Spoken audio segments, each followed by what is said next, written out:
BJP ಕೇಂದ್ರ ಚುನಾವಣಾ ಸಮಿತಿ ಸಭೆ ಇದೆ. ಕರ್ನಾಟಕದ ಬಿಜೆಪಿ ಪಟ್ಟಿ ಇವತ್ತೇ ರಿಲೀಸ್ ಆಗುವ ಸಾಧ್ಯತೆ ಇದೆ. ಟಿಕೆಟ್ಗಾಗಿ ದೆಹಲಿಗೆ ದೌಡಾಯಿಸ್ತಾ ಇದ್ದಾರೆ ಆಕಾಂಕ್ಷಿಗಳು. ಬಿಜೆಪಿ ಕೇಂದ್ರ ಚುನಾವಣಾ ಸಮಿತಿಯ ಸಭೆ ಇವತ್ತು ನಡೆಯಲಿದ್ದು ಕರ್ನಾಟಕದ ಬಿಜೆಪಿ ಪಟ್ಟಿ ಇವತ್ತೇ ರಿಲೀಸ್ ಆಗುವ ಸಾಧ್ಯತೆ ಇದೆ.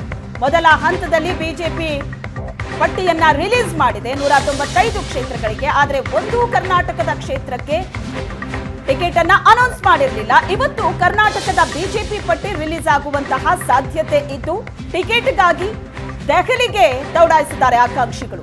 ದಾವಣಗೆರೆ ಕ್ಷೇತ್ರದ ಟಿಕೆಟ್ಗಾಗಿ ರೇಣುಕಾಚಾರ್ಯ ಕಸರತ್ತು ನಡೆಸ್ತಾ ಇದ್ದಾರೆ, ಲಾಬಿ ನಡೆಸ್ತಾ ಇದ್ದಾರೆ. ದಾವಣಗೆರೆ ಟಿಕೆಟ್ ಪಡೆಯೋದಕ್ಕೆ ರೇಣುಕಾಚಾರ್ಯ ದೆಹಲಿಯಲ್ಲೇ ಠಿಕಾಣಿ ಹೂಡಿದ್ದಾರೆ.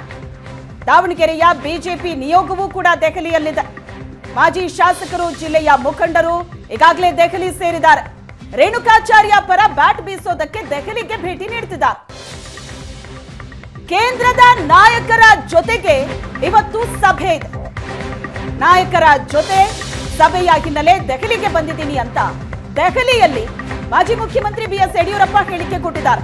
ಇವತ್ತಿನ ಸಭೆಯಲ್ಲಿ ಲೋಕಸಭೆ ಅಭ್ಯರ್ಥಿ ಆಯ್ಕೆ ಬಗ್ಗೆ ಚರ್ಚೆ ಆಗತ್ತೆ, 28 ಕ್ಷೇತ್ರಗಳ ಬಗ್ಗೆಯೂ ಕೂಡ ಚರ್ಚೆ ಆಗತ್ತೆ ಇವತ್ತಿನ ಸಭೆಯಲ್ಲಿ ಅಂತ ಬಿಎಸ್ವೈ ಹೇಳಿದ್ದಾರೆ. ಜೆಡಿಎಸ್ಗೆ ಎಷ್ಟು ಸ್ಥಾನ ಬಿಡಬೇಕು ಅನ್ನೋದನ್ನ ಹೈಕಮಾಂಡ್ ನಿರ್ಧಾರ ಮಾಡುತ್ತೆ. ವಿಧಾನಸಭೆಯಲ್ಲಿ ಸೋತ ನಾಯಕರಿಗೆ ಟಿಕೆಟ್ ಬಗ್ಗೆಯೂ ಕೂಡ ಇವತ್ತಿನ ಸಭೆಯಲ್ಲಿ ಚರ್ಚೆ ಆಗತ್ತೆ. 2ನೇ ಪಟ್ಟಿಯಲ್ಲಿ ಕರ್ನಾಟಕದ ಕ್ಷೇತ್ರಗಳಿಗೆ ಅಭ್ಯರ್ಥಿಗಳ ಘೋಷಣೆ ಆಗಲಿದೆ ಅಂತ ಮಾಜಿ ಮುಖ್ಯಮಂತ್ರಿ ಬಿಎಸ್ವೈ ಹೇಳಿಕೆ ಕೊಟ್ಟಿದ್ದಾರೆ. ಸಾಯಂಕಾಲ ಎಲೆಕ್ಷನ್ ಕಮಿಟಿ ಮೀಟಿಂಗ್ ಇದೆ, ಅದಕ್ಕೋಸ್ಕರ ಬಂದಿದ್ದೇನೆ. ಕರ್ನಾಟಕದಲ್ಲಿ ಯಾರ್ಯಾರು ಸ್ಪರ್ಧೆ ಮಾಡಬೇಕು ಅನ್ನೋದ್ರ ಬಗ್ಗೆ ಚರ್ಚೆ ಆಗುತ್ತೆ. ಒಂದು ಅಂತಿಮ ತೀರ್ಮಾನ ಇವತ್ತು ನಾಳೆಯಲ್ಲಿ ನಮ್ಮ ಪ್ರಧಾನಿಯವರು ಮತ್ತೆ ಗೃಹ ಸಚಿವರು ತಗೊಳ್ತಾರೆ ಅನ್ನೋ ವಿಶ್ವಾಸ ಇದೆ. ಆ ಕಾರಣಕ್ಕೆ ನಾನು ಬಂದಿದ್ದೇನೆ. ಅಮಿತ್ ಶಾನು ಇರ್ತಾರೆ, ನಡ್ಡಾನು ಇರ್ತಾರೆ, ಪ್ರಧಾನಿಯವರು ಇರ್ತಾರೆ.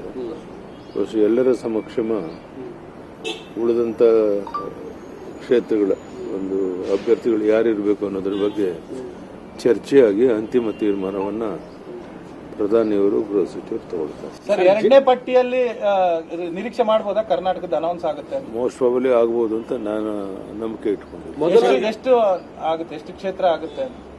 ಟೋಟಲ್ 28 ಕಾನ್ಸ್ಟಿಟ್ಯೂನ್ಸಿ ತಾನೆ. ಜೆಡಿಎಸ್ ಮಾಡೋದಾದ್ರೆ ಜೆಡಿಎಸ್ಗೆ ಎಷ್ಟು ಬಿಟ್ಟು ಕೊಡ್ತಾರೆ ಅನ್ನೋ ತೀರ್ಮಾನ ಅವ್ರಿಗೆ ಗೊತ್ತಿರುವಂತ, ನಮ್ಗಿನ್ನೂ ಮಾಹಿತಿ ಇಲ್ಲ. ಸೊ ಜೆಡಿಎಸ್ ಕೊಡೋದನ್ನು ಬಿಟ್ಟು ಉಳಿದಂತ ಕ್ಷೇತ್ರಗಳನ್ನ ಬಹುತೇಕ ಇವತ್ತು ಚರ್ಚೆ ಮಾಡಿ ಚುನಾವಣೆಗೆ ನಿಲ್ಲಕ್ಕೆಲ್ಲ ಪ್ರಯತ್ನ ಮಾಡಬಹುದು.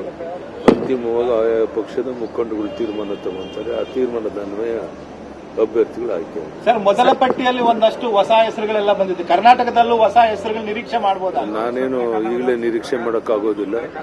ಅಂತಿಮವಾಗಿ ಏನ್ ತೀರ್ಮಾನ ತಗೊಂತಾರೆ ಅದಕ್ಕೆ ನಾವೆಲ್ಲ ಬದ್ಧರಾಗಿರ್ತೇವೆ.